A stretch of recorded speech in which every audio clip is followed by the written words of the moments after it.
Secretary মন্ত্রীরা থাকতে পারে, আপনারা এসে থাকেন অফিসে থাকলে আবার পত্রিকার দুই করে লিখে দিয়ে দিলে তারা বাসা থেকে। আর যোগাযোগের জন্য তো আসলে কেন্দ্রীয় অফিস না তো।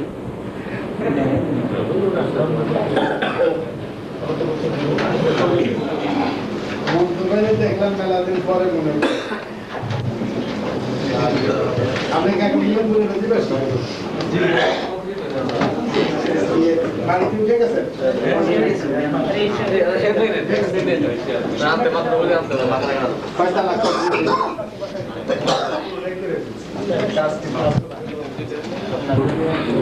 শুরু করবো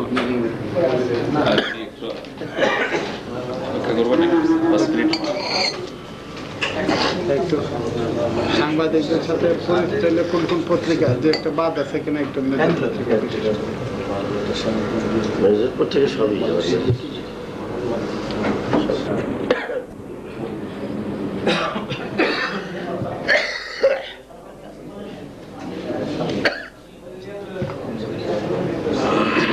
এই গাজী ভাইয়ের আমি কিন্তু ক্লাসমেট, একই ডিপার্টমেন্টের ছাত্র।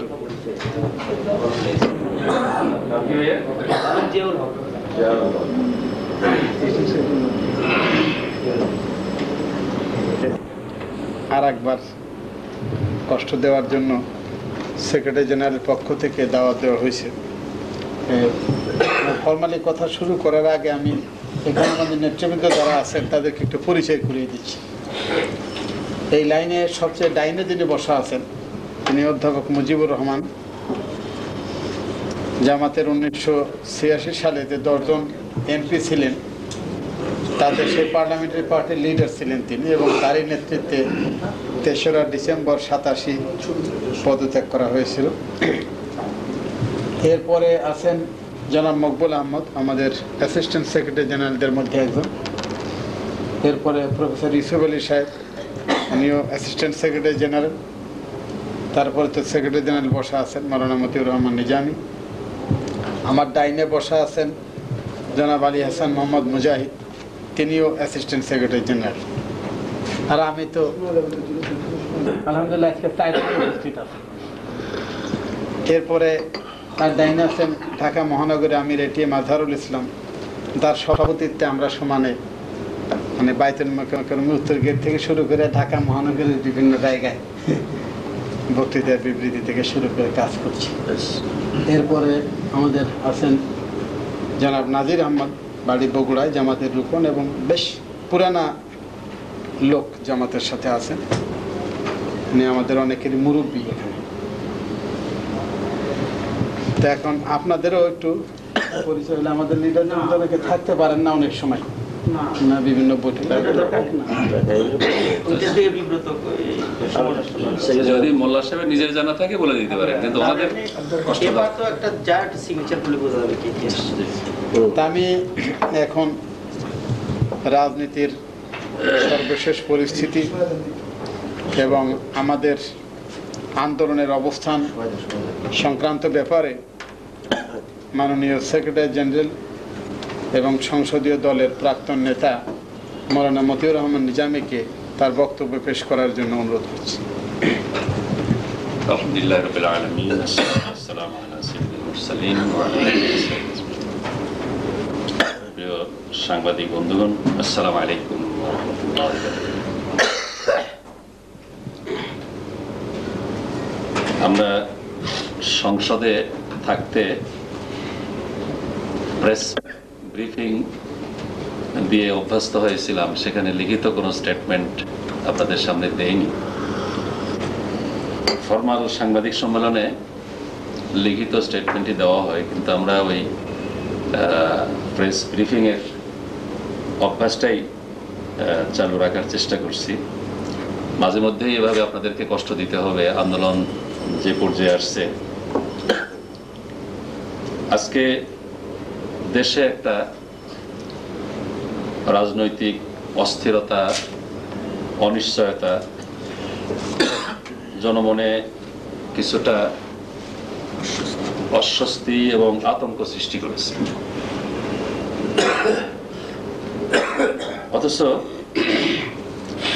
এই মুহূর্তে রাজনৈতিক আন্দোলনের ইস্যু মাত্র একটাই, এবং সেটা হলো নির্দলীয় নিরপেক্ষ কেয়ারটেকার সরকারের অধীনে অবাধ নিরপেক্ষ সংসদ নির্বাচনের ব্যবস্থা করা। এই ইস্যু এক সময় বিএনপি সরকারেরও, মানে বর্তমান ক্ষমতাসীন দল বিএনপিরও ছিল। 90-এর গণ অভ্যুত্থান পর্যন্ত বর্তমান ক্ষমতাসীন দল বিএনপি আমরা একসাথেই রাজপথে এই ইস্যুতে আন্দোলন করেছি। এই ইস্যুতে পরিচালিত আন্দোলনেরই ফসল হলো পঞ্চম জাতীয় সংসদ এবং বর্তমান সরকার। যে বিষয়ে আন্দোলন করে একটা দল বর্তমানে সরকারে আছে, সেই সরকারের কাছ থেকে ওই একই ইস্যুতে আন্দোলন করে সরকারের সাথে সংঘাত হবে, সংঘর্ষ হবে, এটা আমরা স্বপ্নেও ভাবি না।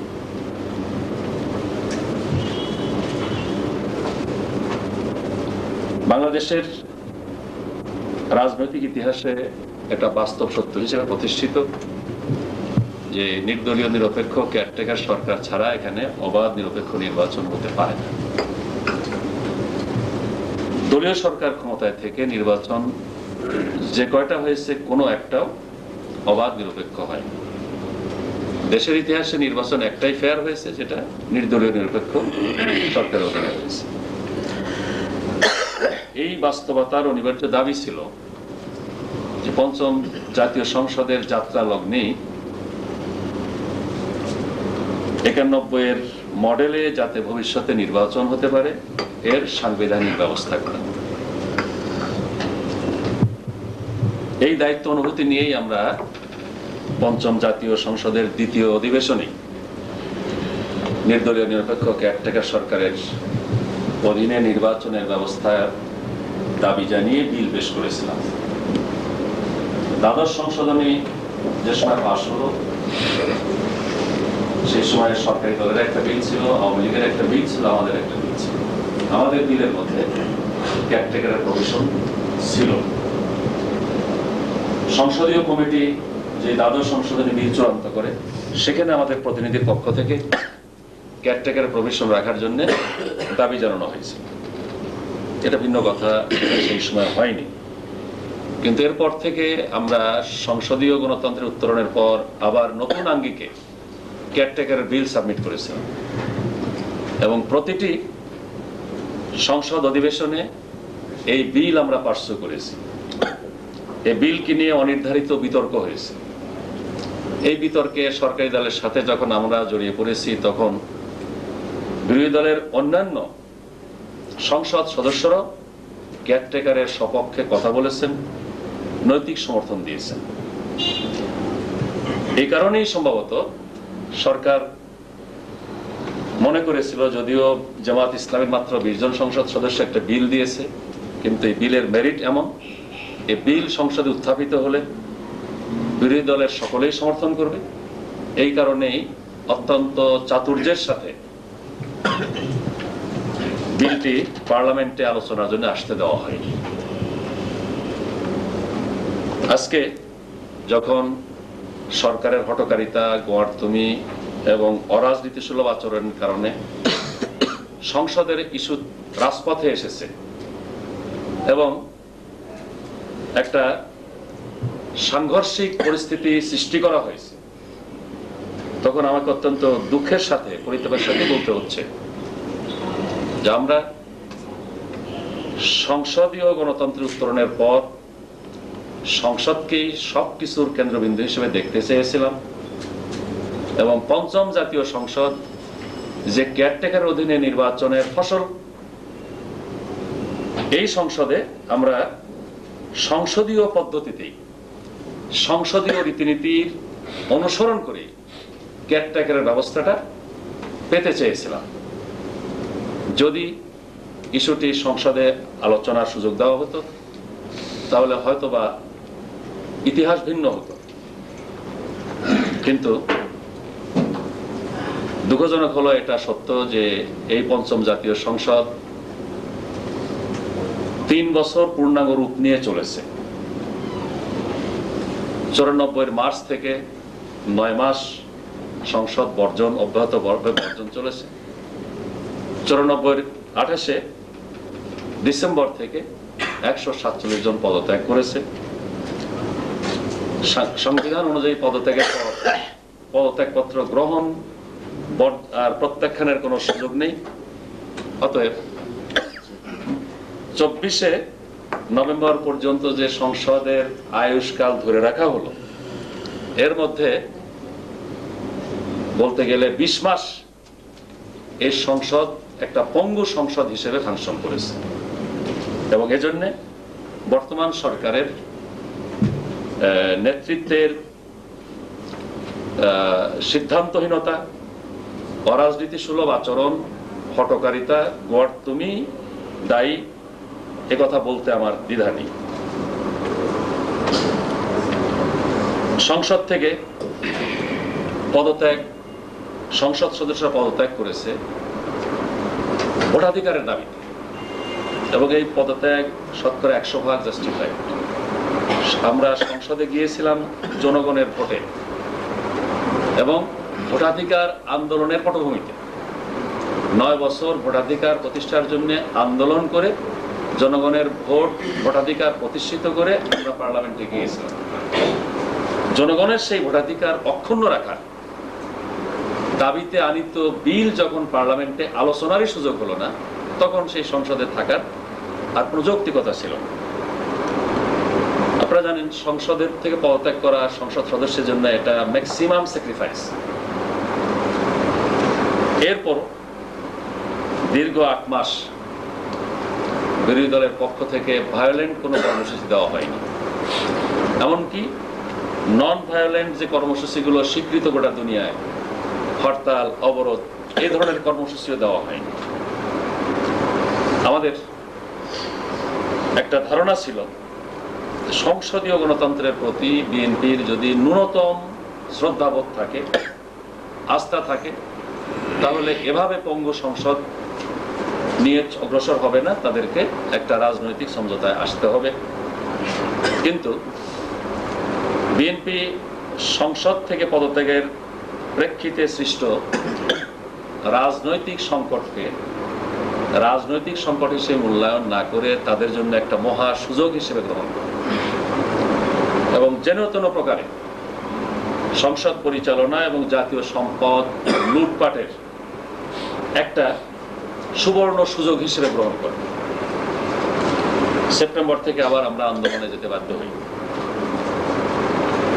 আপনারা জানেন যে আমাদের সংবিধান অনুযায়ী পদত্যাগের পর 90 দিন এর মধ্যে উপনির্বাচন দরকার। 147 জনের পদত্যাগের মুখে উপনির্বাচন করা তাদের পক্ষে সম্ভব হবে না, এটা জেনেই সেই পদত্যাগকে ঝুলিয়ে রাখা হয়েছে। তারপরে যখন 90 দিনের উপস্থিতির বিষয়টা আসলো, তখন এটাকেও পাশ কাটাবার জন্য সুপ্রিম কোর্টের আশ্রয় নেওয়া হয়েছে। কিন্তু সুপ্রিম কোর্ট সরকারের মর্জি মোতাবেক ডিসিশন না দেওয়ার কারণে তাদেরকে হাস্যকরভাবে অ্যাক্ট অফ গডের আশ্রয় নিয়ে উপনির্বাচন পিছাইতে হয়েছে। এসব কিছুই ছিল কালক্ষেপণের একটা কৌশল, যেন তেন প্রকারে মেয়াদ পূরণ করা, সুবিধা ভোগ করা এবং ক্ষমতায় থেকে নির্বাচন দেওয়ার একটা প্রবণতা। কিন্তু অবশেষে জনগণের আন্দোলনের মুখে এই সরকারকে উপনির্বাচনের শিডিউল ঘোষণা করেও এটা বাতিল করতে হয়েছে এবং সময়ের আগে সংসদও ভেঙে দিতে হয়েছে। সময়ের আগে সংসদ ভেঙে দেওয়ার পর জাতি আশা করেছিল যে বিএনপি অন্তত রাজনৈতিক বাস্তবতা কিছুটা হলেও উপলব্ধি করছে, এই কারণেই উপনির্বাচন বাতিল করেছে, সংসদ সময়। এখন দেশকে রাজনৈতিক অস্থিরতা থেকে মুক্ত করার একটাই উপায় ছিল, সেটা হলো প্রধানমন্ত্রী পদত্যাগ করবেন, যাতে করে প্রেসিডেন্ট একজন নির্দলীয় নিরপেক্ষ ব্যক্তিকে কেয়ারটেকার সরকার প্রধান নিয়োগের মাধ্যমে অর্থবহ নির্বাচন অনুষ্ঠানের উদ্যোগ নিতে পারে। কিন্তু এখানেও নানা কূটকৌশলের আশ্রয় নেওয়া হচ্ছে। প্রধানমন্ত্রী 30শে নভেম্বর খুব ঘটা করে যে ট্রেন মার্চ করলেন, ট্রেন মার্চ শেষে সাংবাদিকদের কাছে যে বক্তব্যটি দিয়েছিলেন, প্রেসিডেন্ট যদি সংবিধান অনুযায়ী কেয়ারটেকার সরকার গঠন করতে পারেন, করার সুযোগ থাকে, তাহলে তার এতে আপত্তি নেই। জাতি মনে করেছিল সম্ভবত প্রধানমন্ত্রী সংসদ ভেঙে দেওয়ার পর, উপনির্বাচনের সিদ্ধান্ত থেকে সরে যাওয়ার পর রাজনৈতিক বাস্তবতা উপলব্ধি করছেন। কিন্তু এই কথার প্রেক্ষিতে পদত্যাগ করে রাষ্ট্রপতিকে কেয়ারটেকার সরকার গঠনের সুযোগ দেওয়ার আগেই নির্বাচন শিডিউল ঘোষণা হওয়াটা জাতিকে বিস্মিত করেছে। এবং সরকার যে অর্থবহ নির্বাচন চান না, বরং 88 মার্কা নির্বাচনের মাধ্যমে ক্ষমতায় টিকে থাকতে চান, তারই প্রকাশ ঘটেছে। আমরা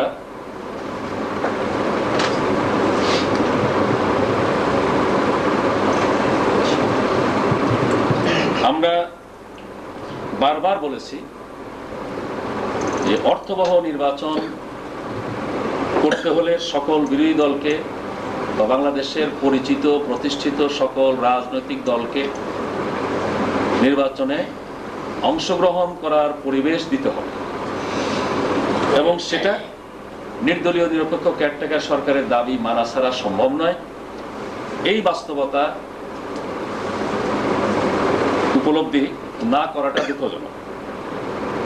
আমি বলছিলাম যে প্রধানমন্ত্রী ওই ঘোষণা থেকে জাতির মধ্যে একটা আশা সৃষ্টি হয়েছিল যে সমঝোতার মাধ্যমেই কেয়ারটেকার সরকারের ঘোষণার পর নির্বাচন শিডিউল ঘোষণা করা হবে। কিন্তু নির্বাচনের শিডিউল আগেই ঘোষণা করা, তারপরে সরকারি দলের পক্ষ থেকে নির্বাচনের প্রস্তুতি ঢাকঢোল পিটানো, এসব কিছু থেকে মনে হয় সরকার প্রহসনের একটা নির্বাচনের জন্যই প্রস্তুতি নিচ্ছে। আমরা 24শে নভেম্বর মহাসমাবেশ থেকে যে আন্দোলনের কর্মসূচি দিয়েছিলাম, আপনারা জানেন তাতে হরতালের কর্মসূচি ছিল না, অবরোধের একটা কথা ছিল, আর প্রধানমন্ত্রী সচিবালয়ের দিকে গণমিছিলের কথা ছিল, বিক্ষোভের কথা ছিল। 6 তারিখ পর্যন্ত একটা সময়সীমা দেওয়া হয়েছে। আমরা এই কথাটা আমি বারবার বলতে চাই, আমরা ভেবেছিলাম যে সরকার বাস্তবতার উপলব্ধি করে উপনির্বাচন থেকে ব্যাক করেছে, সংসদ ভেঙে দিয়েছে। অতএব এখন নির্দলীয় নিরপেক্ষ কেয়ারটেকার সরকারের দাবি মেনে নিয়ে নির্বাচনের ব্যবস্থা করা হবে। কিন্তু তা না করে নির্বাচন ঘোষণার প্রতিক্রিয়া, জনগণের মধ্যে বিরূপ প্রতিক্রিয়া দেখা যাচ্ছে, সেটা হয়েছে। এবং এই প্রতিক্রিয়াকে সামনে রেখে জনগণ, রাজনৈতিক দলগুলোকেও কর্মসূচি দিতে হয়েছে। আমাদের 7 তারিখের কর্মসূচি, গণমিছিলের কর্মসূচি ছিল প্রধানমন্ত্রী সচিবালয়ের দিকে। এটাকে বানচাল করার জন্য অন্যায়ভাবে 44 ধারা জারি করা প্রকৃতপক্ষে একটা উস্কানিমূলক পদক্ষেপ ছাড়ার কিছুই নয়। এভাবে সরকারি অগণতান্ত্রিক উপায়ে হঠকারী মন মানসিকতার পরিচয় দিয়ে দেশকে এখন সংঘাতের দিকে নিয়ে যাচ্ছে। অথচ আমাদের দীর্ঘ প্রায় 2 বছরের আন্দোলন প্রমাণ করে আমরা অত্যন্ত ঠান্ডা মাথায় দায়িত্বশীলতার সাথে গঠনমূলকভাবে আলোচনার মাধ্যমে, রাজনৈতিক সমঝোতার মাধ্যমে, তারও আগে আমরা সংসদীয় রীতিনীতি অনুসরণের মাধ্যমে নির্দলীয় নিরপেক্ষ কেয়ারটেকার সরকারের অধীনে নির্বাচনের ব্যবস্থা করতে চেয়েছিলাম। যেই নির্বাচনী ব্যবস্থার অধীনে নির্বাচন করেই বিএনপি বর্তমান ক্ষমতায় আছে। আমরা পরিষ্কার বলতে চাই, 44 ধারা কেন, 60-এর দশকের আইয়ুব বিরোধী আন্দোলনের অভিজ্ঞতা আমাদের আছে, 80-র দশকে এরশাদ বিরোধী আন্দোলনের অভিজ্ঞতা আমাদের আছে। 144 ধারা, কারফিউ, জরুরি অবস্থা কোনোটাই জনগণের ভোটাধিকার প্রতিষ্ঠার আন্দোলনকে স্তব্ধ করতে পারেনি। বর্তমান সরকার 144 ধারার আশ্রয় নিয়ে বা জুলুম নির্যাতনের আশ্রয় নিয়ে অথবা অন্য কোনো নির্যাতনমূলক অথবা গণবিরোধী কোনো পদক্ষেপ নিয়ে, গণতন্ত্র বিরোধী কোনো পদক্ষেপ নিয়ে কেয়ারটেকার সরকারের অধীনে নির্বাচনের এই দাবিকে নস্যাৎ করতে পারবে না। যেভাবে উপনির্বাচনের দাবি থেকে, সিদ্ধান্ত থেকে পিছাতে হয়েছে, যেভাবে সময়ের আগে সংসদ ভেঙে দিতে সরকার বাধ্য হয়েছে, ঠিক একইভাবে 88 মার্কা নির্বাচনের সিদ্ধান্ত থেকেও সরকারকে পিছু হটতে হবে, জনগণ সরকারকে পিছু হটতে বাধ্য করবে। অতএব রাজনৈতিক সংকট নিরসনের একমাত্র উপায় এখন প্রধানমন্ত্রীকে পদত্যাগের ঘোষণা দিতে হবে। প্রধানমন্ত্রী পদত্যাগের ঘোষণা দিলেই রাষ্ট্রপতিকে সংসদ, আমাদের সংবিধান যে ক্ষমতা দিয়েছে, ইতিমধ্যেই সংবিধান বিশেষজ্ঞগণ যে সমস্ত মতামত দিয়েছেন তার আলোকে আমরা আশাবাদী এবং পূর্ণ আস্থাশীল। অবশ্যই রাষ্ট্রপতি সাংবিধানিক ক্ষমতা প্রয়োগ করেই একজন নির্দলীয় নিরপেক্ষ ব্যক্তিকে কেয়ারটেকার সরকার প্রধান নিয়োগের মাধ্যমে দেশকে নির্বাচনমুখী করতে পারবেন এবং দেশ রাজনৈতিক সংকট থেকে মুক্তি পাবে। আমি আপনাদের মাধ্যমে সরকারের কাছে আবারও, তাদের শুভবুদ্ধির কাছে আবারও এই দাবি পেশ করতে চাই, আর কালক্ষেপণ নয়, বর্তমান রাজনৈতিক সংকট নিরসনের জন্য একমাত্র বিকল্প পথ আছে, নির্দলীয় নিরপেক্ষ কেয়ারটেকার সরকারের অধীনে নির্বাচনের ব্যবস্থা করা, এবং এ পরিবেশ সৃষ্টি হবে যদি প্রধানমন্ত্রী পদত্যাগ করেন। এই পদত্যাগের মধ্যে কোনো অপমানবোধ থাকা উচিত নয়, পরাজয়ের গ্লানিতে ভোগার কোনো প্রশ্ন ওঠে না, কারণ এটা এমন একটা দাবি যে দাবি একসময় বিএনপিও করেছে। এ দাবি যদি বিএনপি উন্নয়নের রাজনীতি, উৎপাদনের রাজনীতির যে স্লোগান দেয়, এটার প্রতি তাদের আস্থা থাকে, তাহলে তাদের সৎ সাহসের পরিচয় দিয়ে জনতা কাটিয়ে উঠে সাহসের সাথে ঘোষণা দেওয়া উচিত বিএনপি কেয়ারটেকার সরকারের দাবিতে 9 বছর আন্দোলন করেছে, কেয়ারটেকার সরকারের অধীনে অনুষ্ঠিত নির্বাচনের মাধ্যমে বিএনপি ক্ষমতায় এসেছে। অতএব বিএনপি কেয়ারটেকার সরকারের অধীনে নির্বাচনকে ভয় পায় না। এমন একটি ঘোষণা দিলে বিএনপি স্মরণীয় হয়ে থাকবে।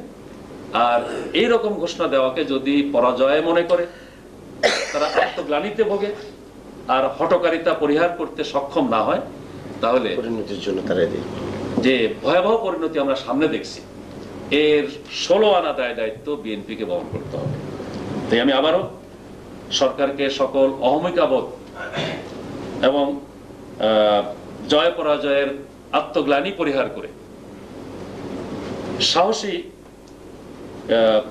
পদক্ষেপ নেওয়ার জন্য আহ্বান জানাতে চাই। দেশটাকে রাজনৈতিক সংকট মুক্ত করার এটাই একমাত্র পথ। এতে তাদেরও কল্যাণ আছে, দেশবাসীও ভোগান্তি থেকে রক্ষা পাবে। অন্যথায় আমরা আগামীকাল থেকে 72 ঘন্টার লাগাতার হরতালের ঘোষণা দিতে বাধ্য হয়েছি। যে পর্যায়ে রাজনৈতিক নেতা কর্মীদের হাতে রাজনৈতিক পরিস্থিতির আন্দোলনের নিয়ন্ত্রণ থাকে না। বিএনপি সরকার হঠকারিতার মাধ্যমে আজকে সেই পরিস্থিতিতে নিয়ে আসছে। এখন আমরা যতই শান্তিপূর্ণভাবে নিয়মতান্ত্রিকভাবে আন্দোলন পরিচালনার চেষ্টা করি না কেন, জাতি 9 বছর জীবন দিয়ে জেল জুলুম বরদাস্ত করে যে 91 মডেলের নির্বাচন প্রতিষ্ঠিত করেছিল, এটার পর 88, 86 মার্কা নির্বাচন কিছুতেই হতে দিতে পারে না। এই জন্য জনগণ যদি ভায়োলেন্ট হয় তাহলে এর দায় দায়িত্ব সরকারের, এর দায় দায়িত্ব আমাদের। আমরা জাতির বিবেক হিসেবে আপনাদের মাধ্যমে ইতিহাসে নিজেদেরকে পরিষ্কার রাখার জন্য সরকারের উদ্দেশ্যে এই মৃদু সতর্কবাণীটুকু উচ্চারণ করছি এবং সেই সাথে আপনাদের মাধ্যমে জনগণের কাছেও আহ্বান জানাচ্ছি 72 ঘন্টার সর্বাত্মক হরতাল শান্তিপূর্ণভাবে নিয়মতান্ত্রিকভাবে সফল করার জন্য। আচ্ছা, সরকারের বক্তব্য এবং আপনাদের বক্তব্যে যা বোঝা যাচ্ছে যে নামেই ডাকা হোক না কেন, প্রেসিডেন্টের আন্ডারে সরকার গঠন করে নির্বাচন পরিচালনায় আপনাদের কারোই আপত্তি নেই। সেই ক্ষেত্রে প্রেসিডেন্টের আন্ডারে আমরা বলছি না, প্রেসিডেন্ট তো প্রেসিডেন্ট থাকবে। প্রেসিডেন্ট অ্যাপয়েন্টেড একজন নির্দলীয় নিরপেক্ষ সরকারের নির্বাহী ক্ষমতা। President appointed. এখন সংসদ ভেঙে যাওয়ার পরে এখন আমার প্রশ্নটা জি। তো প্রেসিডেন্ট অ্যাপয়েন্টেড প্রাইম মিনিস্টার পরিচালিত যে সরকার, সেই সরকারের আন্ডারে নির্বাচন পরিচালনায় সরকার এবং আপনাদের মধ্যে খুব একটা দ্বিমত আছে বলে মনে হচ্ছে। তাই যদি হয়ে থাকে তাহলে দেশের বৃহত্তর স্বার্থে বিরোধী দল সরকারি দলের সাথে বস্তু অন্তর এটা কোথায় একটা সমঝোতায় আসার ব্যাপারে? দেখুন,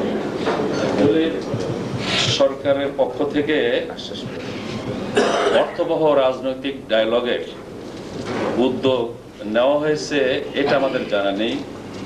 কিছু চালাকি, কিছু চাতুর্যের আশ্রয় নেওয়া হয়েছে, চিঠি চালাচালি হয়েছে অথবা আন্দোলনের শরিক দলগুলোর মধ্যে ভুল বোঝাবুঝি সৃষ্টির জন্য বিভিন্ন উদ্যোগ নেওয়া হয়েছে। 69-এর গণ আন্দোলনের মুহূর্তে আইয়ুব খান আলোচনার উদ্যোগ নিয়েছিলেন পরিবেশ সৃষ্টির জন্য। কিছু কথা আগে রেডিও টেলিভিশনের মাধ্যমে ঘোষণা করে নিয়ে তারপরে আন্দোলনের শরিক সবাইকে ডায়ালগে ডেকেছিলেন। এরশাদ সাহেবের বিরুদ্ধে যে আন্দোলন হয়েছে, একবার তিনি ডায়ালগে ডেকেছিলেন, 52 দল গেছিল, কিন্তু তা গোটাকে লোকেরা সংলাপ বলেনি। যখন মেজর পার্টি গেল এবং এই মেজর পার্টি যাওয়ার আগে কিছু পরিবেশ সৃষ্টির জন্য কিছু উদ্যোগ নিতে হয়েছে, তারপর গেছে, তারপর ডায়ালগ হয়েছে। কিন্তু আমাদের জানা মতে অর্থবহ রাজনৈতিক সংলাপের জন্য কোনো উদ্যোগ গ্রহণ করা হয়। আর এখন যে পর্যায়ে আসছে, এখন থাকে রাজনৈতিক অবস্থা, আর একটা পর্যায়ে রাজনৈতিক দল বা নেতৃত্বের নিয়ন্ত্রণে থাকে না, এবং বর্তমান অবস্থা তাই দাঁড়িয়েছে। এখন কি আমরা বুঝবো আপনার এই বক্তব্য থেকে যে এখন রাজনৈতিক অবস্থা আপনাদের নিয়ন্ত্রণে নাই? দেখুন, এটা যদি রাজপথের অভিজ্ঞতা আপনাদের থাকে, আন্দোলন যখন শুধু দলীয় কর্মীরা রাজপথে থাকে তখন ডিসিপ্লিনের সাথে চলা সম্ভব। যখন কমন পিপুল ইনভলভ হয়, কমন পিপুল দলীয় শৃঙ্খলা মানতে বাধ্য নয়। চেষ্টা করবো। তো যেখানে 44 ধারা জারি করা হয়, কারফিউ দেওয়া হয়, তারপরে জরুরি অবস্থা করা ইত্যাদি ইত্যাদি পরিস্থিতি যদি নিয়ে যাওয়া হয়, তাহলে এগুলো সকল জনগণকে এফেক্ট করবে। তখন যাদের স্বার্থে আঘাত লাগবে তারা সকলেই এটাকে রেজিস্ট করবে। সেইটা জামাত ইসলামীকে বলেও কেউ করতে যাবে না, আওয়ামী লীগকে বলেও কেউ করতে যাবে না, জেপিকে বলেও কেউ করতে যাবে না। আমি এই বাস্তব অবস্থাটার কথাটা বলেছি। আন্দোলনের বিপক্ষে ছিল, বর্তমান ক্ষমতাসীন দল ভোটাধিকার প্রতিষ্ঠার আন্দোলনের বিপক্ষে আছে। এটা আমাদের রাজনীতির একটা দুঃখজনক। ক্ষমতায় গেলে আর মনে থাকে না, কিন্তু হয়ে যায়। না, দলীয় সরকারের অধীন নির্বাচনে যেতে চায় না বিএনপি ছাড়া এখন দেশের সবাই। সকল দল। এমনকি যারা দলীয় সরকার ক্ষমতায় থেকে তাদের সরকারের অধীনে নির্বাচন হয়েছে সে নির্বাচন সম্পর্কেও তারা বলে যে হ্যাঁ সেই নির্বাচন সঠিক হয়নি। এটা তো একটা জনগণের ভোটাধিকার আন্দোলনের বিরাট অ্যাচিভমেন্ট।